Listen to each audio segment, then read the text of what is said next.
Hello बच्चों, let's see this question. Let z equal to 9 plus a iota, where iota equal to under root minus 1 and a be a non-zero real. If imaginary part of z square equal to imaginary part of z cube, sum of the digit of a square is. तो आपको बच्चों sum of the digit of a square find करना है यहाँ पर. Okay dear student, तो first देखिए हम क्वेश्चन के लिए बच्चों की कॉन्सेप्ट लिख लेते हैं. तो की कॉन्सेप्ट, तो क्वेश्चन के लिए जो की कॉन्सेप्ट होगा बच्चों, देखिए हमें पता है कि z equal to a plus iota B.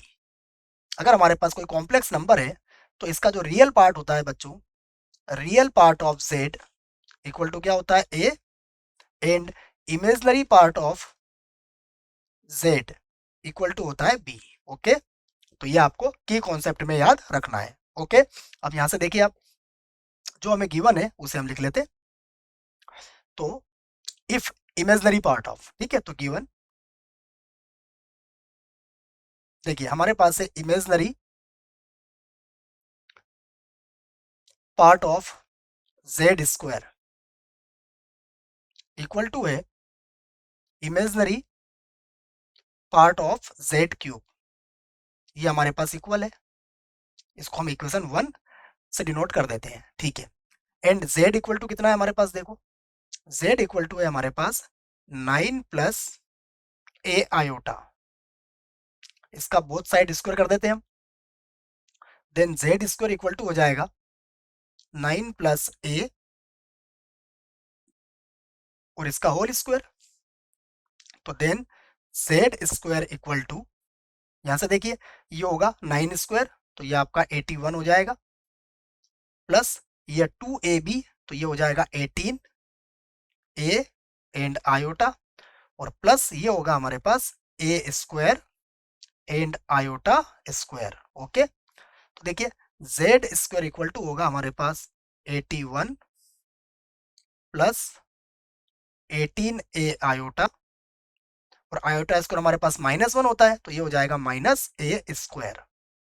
तो यहां से देखिए अब आप imaginary part of z square ले सकते हैं. तो यहां से imaginary part of z square equal to क्या होगा हमारे पास, देखिए जो इमेजिनरी पार्ट है इसका आयोटा का कोफिशिएंट, तो ये होगा हमारे पास 18 ए, और ये इक्वेशन 2 हम यहाँ पर ले लेते हैं. ओके, अब देखिए एक बार और देखते हैं कि हमारे पास z क्या है.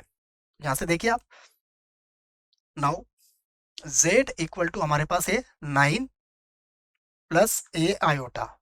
ओके, अब हम z क्यूब करते हैं, तो बहुत साइड क्यूब कर देते हैं, तो ये होगा z क्यूब, और ये हो जाएगा 9 प्लस ए आयोटा, और यहाँ भी हो जाएगा हमारा होल क्यूब. ओके, अब देखिए हमें फार्मूला याद है, हम फार्मूला लिख लेते हैं. यहाँ पर फार्मूला है हमारे पास a plus b whole cube equal to होगा a cube plus b cube plus 3 a square b and plus 3 a b square. Okay, ये फार्मूला हम यहाँ पर पुट करेंगे. देखिए तो ये होगा हमारे पास जेड क्यूब इक्वल टू देखिए ये होगा 9 क्यूब,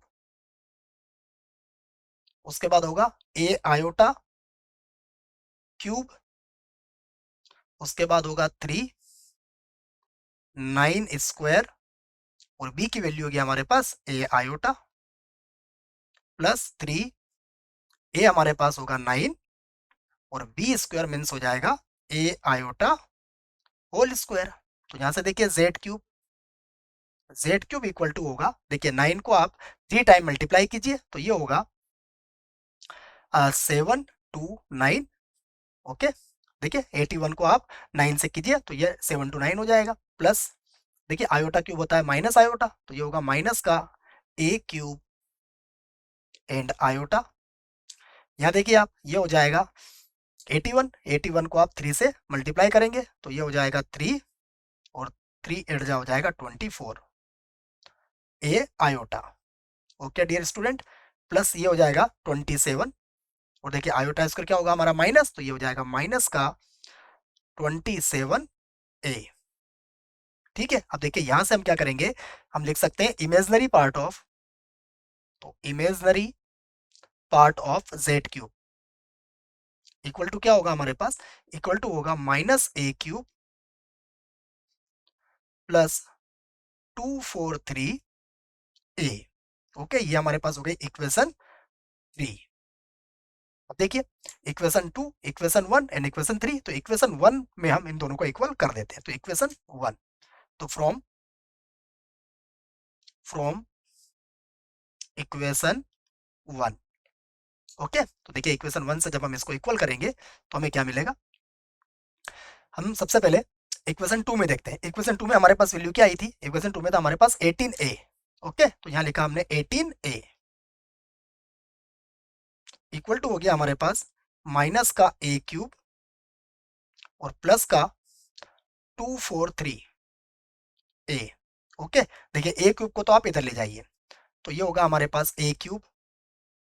ओके, और यहाँ से देखिए जब आप इसको माइनस करेंगे तो 243 और आपने माइनस किया यहाँ से 18। ओके, तो देखो ये होगा 5 और ये हो जाएगा हमारे पास 225।